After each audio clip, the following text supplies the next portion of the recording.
দর্শক, আমাদের ক্যামেরার সামনে আছে এক অসহায় নারী, গরিব দুঃখী এবং এতিম। এখন আমরা তাকে কিছু প্রশ্ন করব। আপু, তোমার নাম কি? আমার নাম তমা। তোমার বাড়ি কোথায়? আমার বাড়ি গাজীপুর। আচ্ছা, হঠাৎ করে আমাদের ক্যামেরার সামনে আসার কারণটা জানতে পারি? আমি ক্যামেরার সামনে আসছি এই জন্য, আমি গরিব, এতিম, অসহায় একটা মেয়ে। আমার বাবা খুবই গরিব, যৌতুকের জন্য আমাকে বিয়ে দিতে পারছেন না। যদি কোনো হৃদয়বান ভাই হয়ে আমাকে পছন্দ করে থাকেন, আমি গরিব বলে যদি আমাকে কেউ ভালোবেসে তার পাশে সারা জীবন রাখতে চান, তার পায়ে একটু আমাকে স্থান দেন, তাহলে আমি সারা জীবন তার পাশে থাকবো।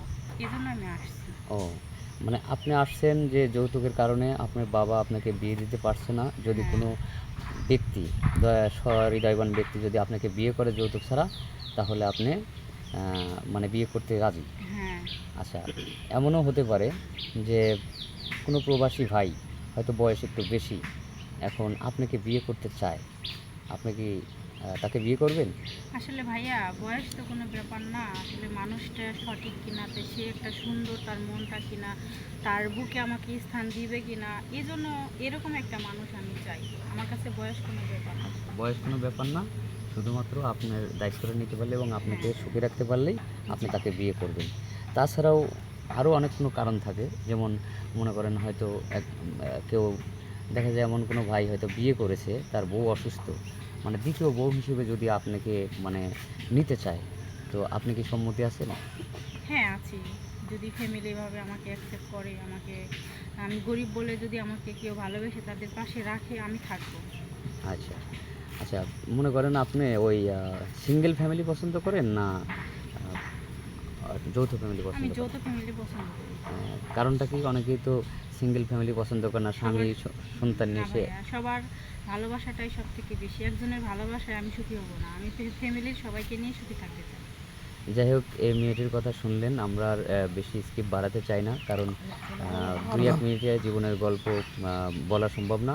তো তারপরে, আচ্ছা আপু, যদি কোনো ভাই আপনাকে মানে আপনার সাথে যোগাযোগ করতে চায়, হয়তো সে প্রবাসে আছে, বা দেখছি যে কোনো ভাই আপনার সাথে যদি যোগাযোগ করতে চায় আপনাকে বিয়ে করার জন্য, আপনাকে কিভাবে পাবে? আপনাদের সাথে কন্ট্যাক্ট করলে আমাকে পাবে। ও, তার মানে আপনার কোনো ফোন নাম্বার নাই, আমাদের সাথে কন্ট্যাক্ট করতে হবে। না ভাইয়া। আচ্ছা, আপনি কি নামাজ কালাম পড়েন? হ্যাঁ, আমি নামাজ কালাম করি। নামাজ কালাম পড়েন না? আচ্ছা, আপনি তো গরিব এবং যে এত সুন্দর মানে ড্রেস পরছেন, এগুলি কে দিয়েছে? আমি আনছি পাশের বাড়ি থেকে, আহ, একজনের কাছ থেকে। পাশের বাড়ি তার থেকে না? শাড়িটা অনেক পছন্দ হয়েছে আমার, আমি পরলেও আমাকে অনেক সুন্দর লাগে। সবাই বলে যে, আমি একবার পরছিলাম যখন সে নতুন কিনে আনছে, তখন আমি শখ করে পরছিলাম, তো সবাই বলছে তোমাকে সুন্দর লাগছে।